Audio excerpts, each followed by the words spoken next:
Olá pessoal, tudo bem? Hoje é dia de vinho? Não, hoje é dia de trabalhar. Eles vão falar o seguinte, mas o que tem a ver a pessoa que está lá falando de preparativos para Portugal fazer uma coisa de vinho? Bom, primeiro que tá frio, né, gente? Até no Nordeste acho que tá fazendo frio. No Acre tá fazendo frio, né? Mas é isso não. Eu vou falar de vinho porque Portugal tem tudo a ver com vinho. É um país onde tem o maior número de rótulos de vinhos do mundo. E aí eu encontrei uma pessoa que é um dos maiores especialistas de vinho do Brasil para falar sobre isso aqui, para falar sobre os vinhos portugueses, que é o senhor Carlos Cabral. Olá. Tudo bem, senhor Carlos? Estou bem, graças a Deus. Senhor Carlos, Bem acompanhado. ele é super conhecido, talvez quem não conhece está conhecendo agora, mas é um influencer já, né, senhor Carlos? Não diria uma influência, eu diria uma pessoa que está há muitos anos na área É. e consegue um certo respeito pelos consumidores, pelo trabalho que eu faço. São 48 anos estudando vinho, 20 anos aqui no Pão de Açúcar, fazendo essa seleção maravilhosa que está aqui. Aqui não tem nenhum vinho que entra na companhia sem que passe por mim. Tem uma equipe que a gente faz degustação junto para provar. O senhor atende o Brasil inteiro, o grupo Pão de Açúcar. As 800 lojas do grupo é comigo. E a função é treinar as pessoas? Eu treino os atendentes de vinho e faço a seleção de linha e o departamento comercial faz as negociações e a comercialização. Mas a seleção, a escolha, as viagens, eu viajo o mundo inteiro buscando vinho. Cheguei agora, semana retrasada, estive no Chile e há 15 dias atrás estive em Israel, escolhendo vinhos de Israel para importar. Então eu vou sempre atrás, vou procurar, eu vou atrás dessas coisas. E tudo que está aqui, seleção de Nova Zelândia, Austrália, África do Sul, tudo eu que faço, vou atrás. Queria que o senhor contasse um pouquinho pra gente. O seu Carlos, ele tem uma história curiosa que é por isso que a gente está falando com ele, não só por ele ser um grande especialista em vinho, mas porque a paixão dele por vinho tem a ver com Portugal, né, Sim, seu a Carlos? minha primeira paixão foi vinho do Porto e até hoje. Faz 48 anos que eu estudo vinho do Porto, mas estudo a sério. 48 estudando vinho do Porto. A sério, não é. O que a gente só pode gostando. chamar de a sério? Juntando literatura a respeito, tenho 440 livros sobre vinho do Porto. Tenho a maior coleção do mundo de rótulos de vinho do Porto Antigo é minha, tem 4.500 rótulos. E estive 57 vezes no Porto. E vou agora em setembro pela 58ª. 57. Então, O senhor nunca morou em Portugal? Não, ainda não. Ainda não, mas quem sabe um dia Quem pode sabe ser. um dia. Mas eu digo estudo a sério, que me deu inclusive alguns prêmios, do tipo ser o primeiro latino-americano a entrar na confraria do vinho do Porto, o primeiro das Américas a ser elevado ao grau de infanção, que é o grau mais alto da confraria, e escrever artigos, dar palestras. Já fiz mais de 500 palestras em 48 anos sobre vinho do Porto. E frequento as casas produtoras de vinho do Porto com amizade com todo mundo. Agora tem uma coisa curiosa, né? Que eu vi. O seu Carlos Cabral, além de consultor de Pão de Açúcar há tantos anos, esse ano o senhor também, ele começou uma coluna no site do consulado português, né, seu Carlos? O consulado me pediu, porque como eu sou muito conhecido na área de Portugal, me pediu se eu podia mandar todo mês um artigo para ser publicado no site do consulado. Não tem problema, porque eu escrevo em revistas. Uma Degusta Portugal. Isso, eu escrevo em revistas de vinho especializada no Brasil, na Prazeres da Mesa, que é uma das mais importantes. E, então, para escrever mais um artigo sobre alguma região, no mês que vem, se não me engano, será do vinho do Tejo. No outro mês, em setembro, já vai sair do mensal. Porto. É mensal, né? E é uma maneira de divulgar dentro do site, para aqueles que acessam o site do consulado, que hoje está muito bem acessado, aprenderem um pouco mais sobre vinhos portugueses e poderem escolher, poderem vir atrás, poderem vir para buscar os vinhos diferenciados que nós temos de Portugal, não só aqui, como no mercado, que nós não temos tudo, que não dá para ter tudo. Hoje, na companhia, o Pão de Açúcar tem uma média de 130, 140 rótulos de Portugal registrados na companhia, que já é um número expressivo. Dentro de 1.200 vinhos que nós temos, tem mais de 10% dos vinhos são portugueses. Há espaço para mais, claro, sempre há espaço, porque a gente pode colocar mais vinhos, mas isso é o mercado que a gente tem que pedir. Então nós criamos marcas, até fazemos marcas e ajudamos na construção de marcas para vários produtores de Portugal que nos oferecem condições especiais para isso. E temos aí hoje, os vinhos portugueses participam no Pão de Açúcar com 11% da venda. Então você pode imaginar, de 18 milhões e 700 mil garrafas que foi o ano passado, 11% foram portugueses. Agora, uma coisa legal também é o seguinte, o que tem a ver o vinho do Porto com o sogro, com a história do senhor do vinho? Meu sogro, meu futuro sogro, foi meu futuro sogro, quando eu tinha 19 anos, me presenteou com uma garrafa de vinho do Porto Dom José, por um acaso esse aqui. Olha. Eu ganhei a garrafa deste vinho quando eu tinha 19 anos. Eu gostei. Eu gosto muito de história, me interessou um pouco mais da história de Dom José, olhei atrás quem faz e resolvi escrever para Portugal, para a empresa, para perguntar mais detalhes. Você escreveu para... Escrevi para a empresa. E Portugal, os portugueses têm um defeito muito grande, né? Você escreve, eles respondem, né? O português é assim? O português é assim. E dali foi para um outro, foi para um outro, foi para um outro. Em 1984, não me esqueço até hoje, cartas manuscritas sem ser fax, não tinha fax ainda na época, e cartas manuscritas foram 1.100 cartas para Portugal num ano só. O senhor enviando? Enviando. E recebendo as respostas que eu queria, comprando livros, indo lá. Aí em 82... Então o senhor não tomava vinho? Não, eu tomava em casa normalmente, porque meu pai era português, meu pai não era tradicional bebedor de vinho, minha mãe italiana. Então o vinho era uma coisa comum em casa, mas eu não prestava atenção. Aí passei a prestar atenção, começou pelo lado histórico. Em 82 fui a primeira vez para Portugal e consegui, num passe de mágica, amealhar quase 2 milhares de rótulos diferentes de vinho. Quando começou a coleção. Aí comecei a escrever mais, a pedir artigos, a pedir livros, a comprar e tudo mais. Então hoje eu tenho uma biblioteca temática. Eu diria que na minha casa eu tenho um pequeno museu da história do vinho do Porto. Eu tenho desde as pedras de xisto, que é da região do Douro, eu tenho documentos históricos, tenho muita coisa. Qual a característica do vinho do Porto? O vinho do Porto é um vinho que é produzido no Douro e a grande característica dele é que a fermentação dele é interrompida pela adição de aguardente vínica. Você põe uma aguardente com 77 graus de álcool, numa proporção de cada 400 litros de vinho, você põe 100 de aguardente e interrompe a fermentação, por isso que ele fica doce, porque nem todo o açúcar ainda se desdobrou em álcool. E a grande virtude do vinho do Porto é que é um vinho que pode ser educado por nós, pelo homem. Eu posso bebê-lo jovem, com 3 anos, e posso beber com 300 anos. Como é que se bebe o vinho do Porto? O vinho do Porto se bebe ou de entrada, de aperitivo, numa refeição, ou no final, com sobremesas ou queijos. No caso, por exemplo, um Porto Vintage, né, como esse aqui, ó. Esse é um vinho ideal para a gente tomar.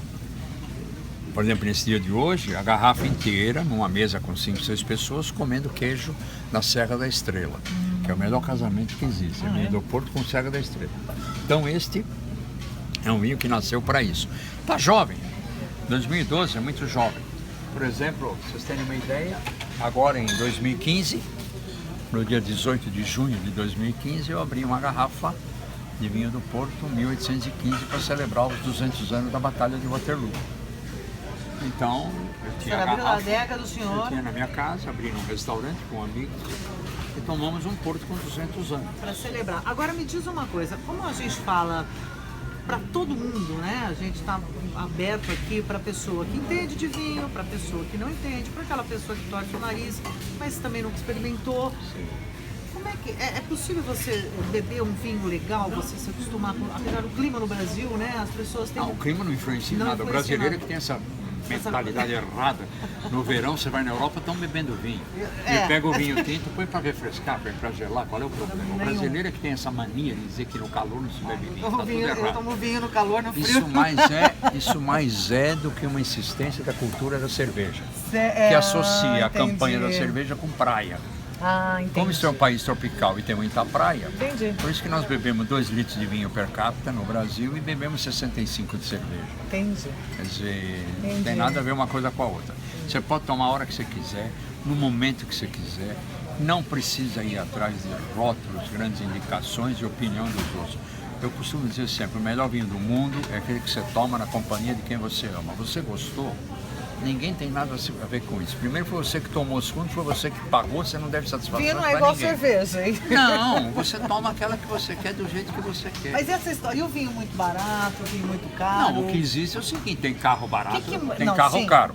O que Tudo muda? na vida. O que muda? Não, o que muda é o seguinte, um vinho barato, o volume de uva que eu uso para fazer a produção, eu tiro de 1 hectare e posso tirar 15 mil quilos de uva, Uia. que é maciça a produção. Num vinho bem mais caro, eu tiro 3 mil quilos de uva de um mesmo hectare. Ele tem que custar mais caro. Entendi. É um vinhedo mais cuidado, é um vinhedo mais velho, ele me dá uma baixa produção, me dá um vinho de alta qualidade. Nesse vinho, o comum eu ponho no tanque de inox, passa 6 meses eu engarrafo. O vinho mais caro eu ponho num tanque Só põe de... no tanque de inox? É, no tanque de inox, que é onde se fermenta os vinhos. Tá, mas e o barril de carvalho? Mas só que aí, quando eu passo para o barril de carvalho, ele começa a ficar mais caro, porque só um barril de carvalho custa 1.000 euros e dura 3 anos. Um barril de carvalho custa 1.000 euros e dura só 3 anos. Então eu preciso diluir o custo do barril em cima do vinho. Então ele fica mais caro. E qual a diferença dele ficar no barril de carvalho? No barril de carvalho, os taninos ficam mais doces, ele fica mais suave, fica mais elegante, fica muito mais gostoso na boca. E eu tenho que pagar por isso. Entendeu? É a mesma coisa que você andar num Fusca 67 e numa Ferrari. Os dois são automóvel, mas veja a diferença que é. Tem bastante. Agora, me diz uma coisa, seu Carlos.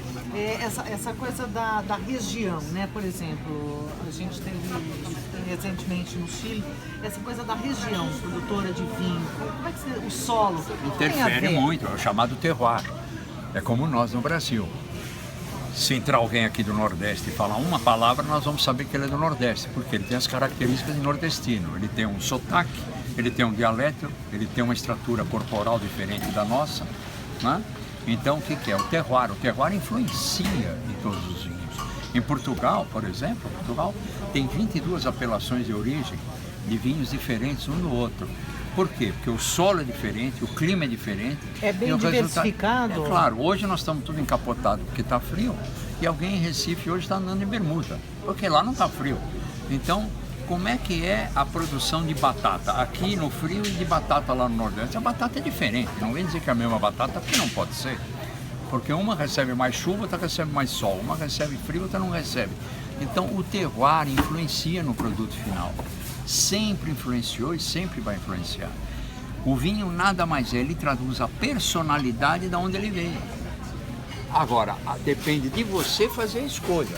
O que me agrada, mais seco, mais doce, mais encorpado, menos encorpado. E aquele que vem o álcool primeiro, aquela... Então, aquele que vem o álcool primeiro é porque tem graduação alcoólica elevada, é o caso do vinho do Porto, tem 19 graus de álcool. Então, se você de 19 a 21, se você for pegar um vinho que tenha 21 graus, quando você fizer a alfação, devagar, não pode ser agressivo, você sente primeiro o álcool, claro, ele tem 21. Então, faça isso com conhaque, faça isso com uísque. A primeira coisa que você sente é o álcool. Depois é que você sente os aromas de madeira, os aromas de envelhecimento e tudo mais. Isso é uma característica da química, natural. Nós temos aqui 2 taças, então, esse vinho português. Sim, é da Península de Setúbal, que é 30 quilômetros abaixo do sul de Lisboa. Esse vinho, ele é o quê? Um médio corpo? Não, é um vinho elegante, médio, não é um vinho superior. É um vinho que não passa por barrica, é um vinho só de tonel de aço inox. E ele tem que ter as características da fruta natural que deu origem a ele. Então, a gente faz a primeira gira para entrar oxigênio no copo, faz a olfação, sente algum aroma primário muito delicado de frutas vermelhas, né? De frutas vermelhas que eu Deixa digo. eu ver se eu sinto esse aroma que o senhor está falando. Veja se você sente. Ele tem um aroma um pouco assim de ameixa, de framboesa vermelha, não muito madura, ainda verde. Quanto tempo para a gente conseguir distinguir um vinho? Bom, eu acho que tudo na vida é exercício, né? Se você tomar todos os dias vinho, você vai criar uma cultura de vinho, de paladar, de aroma, de sabor. Delícia. Mas você tem que tomar todo dia, né? Como eu faço, minha profissão é essa, eu tenho que tomar todo dia. O exercício para aprender bastante vinho é degustar bastante vinho. Tá, ok. Aí eu vou tomar vinho todo dia, eu tomo uma tacinha, o ideal... Como é que eu escolho os vinhos? Ou eu começo a tomar vinho hoje, porque... Como é que eu escolho? Escolhe o vinho de acordo com o que você quiser. Por exemplo, você vem aqui atrás de um vinho português, do Douro. 99% dos vinhos do Douro levam uma uva chamada Touriga Nacional. Então você toma. Puxa, gostei da Touriga Nacional. Então você começa a vasculhar tudo que tiver Touriga Nacional para até escolher um que te agrade. Você pode escolher por varietal. Gosta de Chardonnay? Gosta de Pinot Noir? Gosta de Riesling, de Cabernet Sauvignon? Você tem que escolher primeiro por varietal ou por região. Por exemplo, por tradição. Quem é filho de português e mora aqui no Brasil, meu pai é da região da Bairrada. Então comece a tomar vinhos da Bairrada para ver os vinhos da terra que teu pai nasceu. Ou então toma vinhos da região de Lisboa, toma vinhos do Douro, toma vinho do Dão. Eu olho... Tá aqui, ó. Tá aqui, todos eles têm... São regiões. Todos têm região, tá vendo? Douro, Dão. Tá. E os vinhos região. em Portugal são mais acessíveis, né? Para quem... Não, para o Brasil, primeiro, para o Brasil é muito bom. Já começa pelo rótulo que fala a nossa língua, né? Você pode olhar, você olha atrás ou lê tudo que está aqui, é diferente de você pegar um vinho alemão, um vinho italiano, um vinho francês, outro vinho diferente. Então ele já fala a nossa língua, já tem tudo que você quer. E as etiquetas de trás são altamente explicativas, sempre tem... Qual a diferença do Douro para o Dão? O Douro para o Dão, por incrível que pareça, a diferença da região, os vinhos do Dão são mais encorpados do que os vinhos do Douro. Porém, as uvas, a Touriga Nacional é originária do Dão e que se deu muito bem no Douro. Mas aqui pode ter uma uva chamada Jaén, que é uma uva especialíssima que a gente usa para o vinho do Dão, que não se usa no Douro. Aqui é Touriga Nacional, Touriga Franca, Tinta Roriz e outras uvas. E aqui não. Aqui já é Touriga Nacional e Jaén. Pode ser um pouco de encruzado nos brancos e outras uvas. Então difere um pouco as uvas e o clima das regiões. Aqui tem um clima tórrido, secos no verão, aqui já é um clima mais úmido. Os vinhos do Dão foram mais encorpados que os vinhos do Douro. Não que não sejam mais elegantes, são elegantes, mas são mais encorpados. Tá? Essa é a grande diferença que existe entre as regiões, por exemplo, dos vinhos de Lisboa. Vinhos da região de Lisboa, né? De Lisboa e do Tejo, são vinhos mais leves. Mas aqui já temos outro Douro, tá vendo? Então, aqui já temos um corte, olha. Touriga Nacional, que é a grande uva portuguesa, com duas uvas francesas, Syrah e Cabernet Sauvignon. Isso já é uma outra coisa. Agora aqui está um vinho emblemático do Douro. Grande vinho do Douro, né? Na opinião do senhor, na opinião, é claro que isso é muito particular, mas na opinião do senhor, qual seria o melhor vinho português? O melhor? Não vou dizer melhor. A região... Não, eu gosto do Douro. Para mim é o Douro, porque eu estou acostumado com o vinho do Porto, vem do Douro. E os vinhos tintos e brancos do Douro me agradam muito, que são as mesmas uvas que fazem o vinho do Porto. E o vinho do Porto, em primeiro lugar, para mim, são muito baratos. Nós temos mais de 80 casas produtoras de vinho do Porto. E o vinho do Porto, todo ano, é uma loteria, porque numa casa pode dar bem, na outra não dá, por quê? Porque o terroir é que manda. Pode ter chovido num lugar, no outro não. E pode a uva estar doente num lugar e no outro não. Então, quer dizer, a gente colhe os vinhos e depois de uns certos anos espera o resultado. Mesmo uma casa que não tenha todos os títulos e diplomas e medalhões, como são as grandes casas antigas, tem casa de vinho do Porto que tem 300 anos. Essa aqui, por exemplo, essa aqui, a Taylor, é de 1692. Nossa! Olha aqui. Ele existe desde 1692. Então, quer dizer, nada impede que um outro que esteja do lado faça um vinho melhor do que ela, porque quem manda é o terroir. Não é porque ela é de 1692. Por acaso, essa casa produz vinho de altíssima qualidade, mas tem um ano que pode não produzir e uma que está do lado produzir. Então, as safras variam, né? Claro, totalmente. Se choveu, se o ano é seco, se não é, isso nem se discute, né? E o senhor compra... É que nem nós. Ninguém está 24 horas por dia igual quando acorda. Um dia se acorda bem, outro dia se acorda mal. Né? A natureza é sábia nesse aspecto. O que o senhor aconselharia para quem está pensando em se mudar para Portugal, assim, para conhecer? Pensando na situação do Brasil hoje, eu diria para mudar amanhã. Amanhã às 8 da manhã, pegar o primeiro avião e ir embora e não voltar mais. Sério? Na verdade, porque nós estamos numa situação que Portugal também não está lá muito bem, porque também tem lá uns políticos que estão dando uma mão de obra danada. Estamos sabendo. Mas o que acontece é o seguinte, lá pelo menos é um pouco mais civilizadas as coisas do que a insegurança que nós vivemos hoje. Eu acho que quem mudar, a primeira coisa que tem que fazer, aqui vai um conselho de amigos, observe a educação, que é 100% diferente da nossa, tá? O português é mais gentil, é mais cordato, é mais lógico, mais racional, ele tem as suas regras e normas de educação, E o brasileiro às vezes pensa que por ser descontraído ele é alegre. Não, isso não é alegria, isso é ser mal educado. Essa descontração do brasileiro é má educação. Um pouco. Confunde totalmente, é má educação. Se tiver fila, respeita a fila, entra na fila. Tá? Não é chegar e chegando. Não é chegar aqui, chegando. rótulo, Ninguém nem quer saber. Você não é melhor do que ninguém em Portugal. Isso é muito bom. A civilidade, ela é horizontal em Portugal. Ninguém é melhor. Então vamos fazer um paralelo, Mas né? As coisas boas e as coisas... Queria que o senhor fizesse um paralelo. O senhor que conhece bastante Portugal. O que tem de legal lá, o que tem de legal aqui, o que tem de ruim lá, Não, o que tem de ruim aqui. Em primeiro lugar é o clima, né? O nosso clima é diferente. O cara tem 8.000 quilômetros de praia. Nós podemos dizer que somos contraídos desse jeito devido ao nosso clima que nós temos, que nos permite andar mais à vontade, ser mais folgazão e ser mais descontraído. Portugal ainda preserva um pouco de formalidade.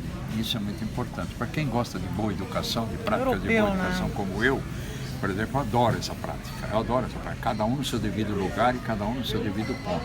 Lá você vence pelos seus méritos, não pelo que você tem na conta bancária. É isso que é muito importante. Essa é uma diferença muito grande. Essa é uma diferença né? muito grande. Você tem que vencer pela tua inteligência e tua educação, não pelo dinheiro. Não que pelo você seu tem. carro, pela sua roupa, pelo isso, seu... Ninguém nem quer saber. Ninguém nem quer saber. Isso em primeiro lugar. Essa grande diferença o Brasil tem em primeiro lugar. Depois, Portugal tem uma característica de ser o povo lusitano autêntico. Nós somos uma miscigenação de raças. Nós temos aqui no Brasil todas as raças do mundo. Que por um lado é uma vantagem, porque nós somos um país multicultural. Nós temos aqui, veja o que se come de sushi e pizza nessa terra, né? Ninguém acredita que em São Paulo tem 1 milhão de japoneses, que São Paulo come 2,5 milhões de pizza por domingo. Quer dizer, é um negócio meio maluco, né? E que já somos o maior comedor de bacalhau do mundo. Perdemos para os portugueses no per capita, que eles comem 13 quilos de bacalhau per capita e nós comemos 2, mas só que nós somos 210 milhões de habitantes, eles são 12. Tá? Nós comemos muito mais bacalhau do que eles, a população em geral. Mas o importante é entender que Portugal tem a sua cultura, preserva as suas tradições e isso o brasileiro não está acostumado. Por exemplo, o brasileiro ri e goza da história. Portugal preserva a história. Portugal gosta, eles têm muito orgulho do passado que eles têm. Pouca gente sabe, mas é a primeira nação da Europa e mais antiga é Portugal. 1140, a primeira nação una constituída é Portugal. Não existia Itália, não existia Alemanha, não existia nada, era tudo ducado, principado, condado, era tudo misturado. A França era tudo uma coxa de retalho. Como nação, Portugal é a primeira nação da Europa.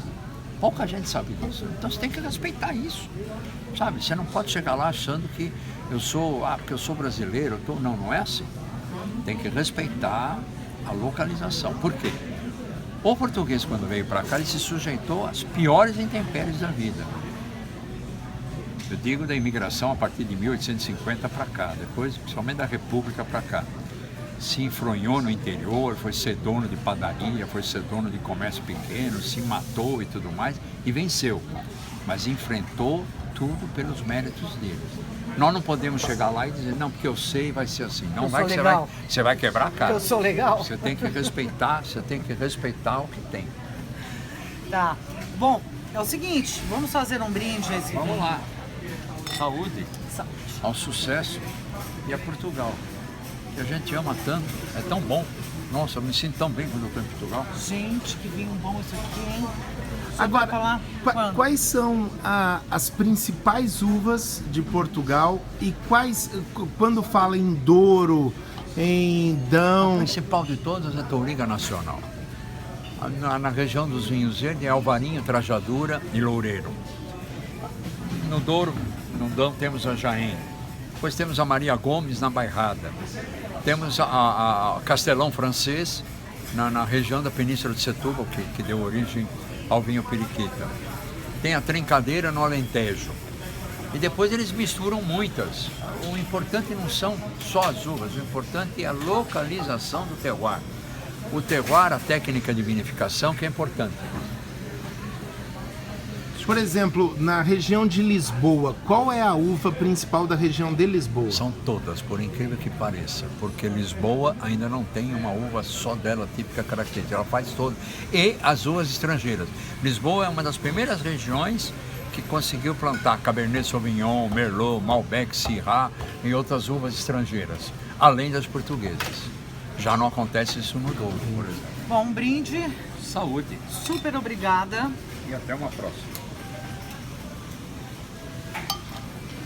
Let's go. Let's go. Só vamos fazer uma foto? Ah, você quer? Sim, por favor.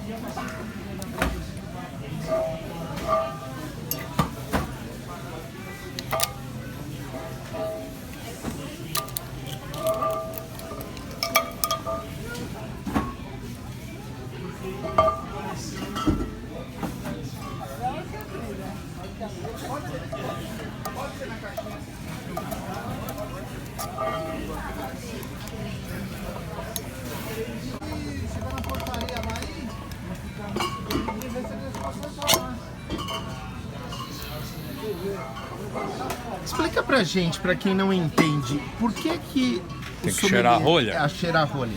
A gente precisa saber se a rolha não interferiu no gosto do vinho. Que às vezes, é muito raro, é menos de 1%, ocorre de uma rolha poder ter um problema de TCA. TCA é uma bactéria que dá em todos os alimentos, que tem no mundo inteiro, tudo que é produto vegetal tem TCA. Então pode ocorrer de ter, é muito raro, estou falando, é menos de 1% no mundo. Então com esse aroma aqui, eu preciso sentir aqui aroma de vinho e não aroma de rolha. E é o que eu estou sentindo, então o vinho está bom, então não tem problema nenhum.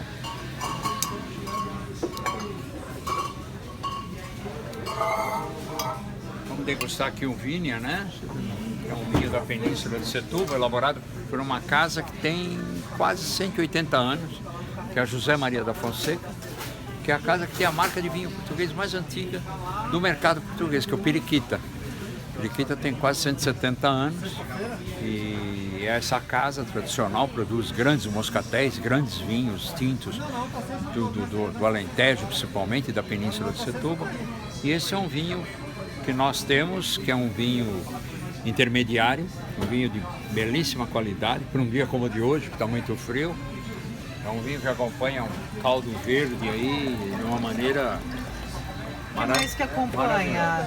aqui carnes, né? Todas as carnes, massas, o que você quiser, você pode fazer acompanhar, sem nenhum problema. Quer outra coisa? Ele atende, o movimento aqui não para. Ah, Eu vou trocar os três. pela luz imperial. A garrafa pega aqui ou pega lá? Eu vou lá, o seu que é a Brut Imperial? Ele quer trocar pelas pipetas, Tá bom. Vou lá ver pro senhor agora. tá? Explica. É Movimento não para. Quando o senhor vem, o senhor fica aqui embaixo? Não, eu visito lojas em geral e cada loja tem o seu atendente, mas quando ocorre de ter mais 2, 3 pessoas querendo orientação e tudo mais, eu acho que a minha obrigação é poder orientar no máximo, poder dar todo o suporte, porque a pessoa está perdida, não sabe que marca levar, o que fazer. Eu acho que isso é minha função também, além de treinar, fazer seleção e tudo mais. E para mim é muito importante, porque eu vivo em loja, porque o chão de loja, como a gente diz, é da onde vem exatamente a demanda do cliente.